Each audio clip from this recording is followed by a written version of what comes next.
अवंती राज्यर मुख्यमंत्री मनीष सिंह सुचारू रूप राज्य शासन करुले। से सुरक्षा और जनमंगल दिग को अधिक गुरुत्व देउथिले। से मध्य दक्ष शिक्षक माननकु नै उत्तम प्रशासक सृष्टि करने अनेक शिक्षानुष्ठान और तालीम प्रतिष्ठान खोली। वर्षे 2 जन छात्र आनंद और गोविंद एहीपरि सुनामधन्य अनुष्ठान बछा हेले। उभय दक्षता और कुशलता संबंधी परीक्षा रे श्रेष्ठ स्थान अधिकार करथिले। प्रधान शिक्षक अनुमोदन क्रमे उभय को तालीम पर उच्च पदरे अधिष्ठित करने सुपारिश करा जायथिला।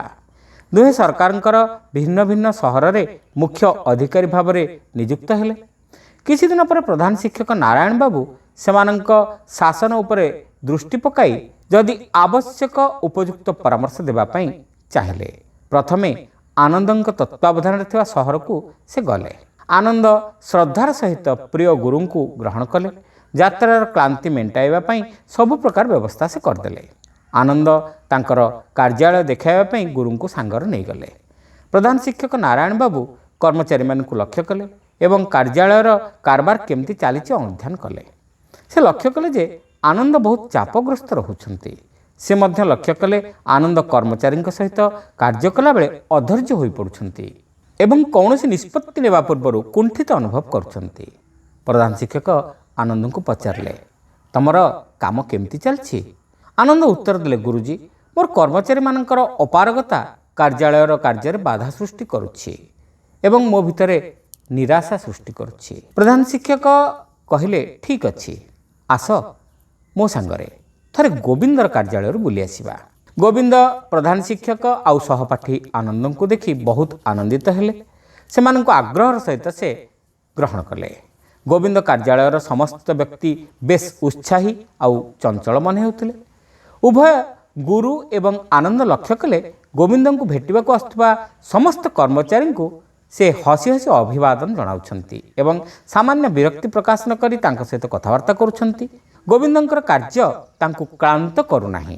प्रधान शिक्षक गोविंदर कार्यशैली को अनुध्यान कले। आनंद गुरु को फेरिबा रास्ता रे तांकर मतामत और परामर्श कौन पचारे।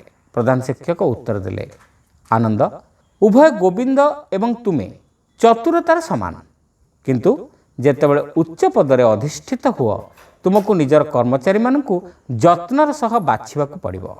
तुमे केउ कार्य पई केउ व्यक्ति दक्ष ताहा बुझी विचारी स्थिर करिबा गोटे गुरुत्वपूर्ण कथा। जदि कौनसी कर्मचारी मनरे कौनसी समस्या थाए तमे तांको सहित खोला खोली आलोचना करिबा कथा।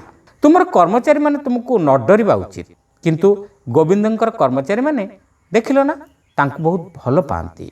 एहा हेउछि तमर आउ गोविंदंकर कार्यालय भितर रे फरक। मोर विश्वास तुमर कार्यालय को केमिति चलाइले तमे चापग्रस्त रहिबो नाही एवं तमर कार्यालय सुरुखुरे चलिबो तथा कर्मचारी मानक भितरे उत्साह सृष्टि हेबो तमे बेस बुझी पारिथिबो। श्रोता बंधु, गपटी आपण मानकु केमिति लागिला कमेंट करी निश्चित जणाइबे। चैनल रे नुआ होइथिले सब्सक्राइब करिया को भूलिबे नाही। रहिलो, नमस्कार।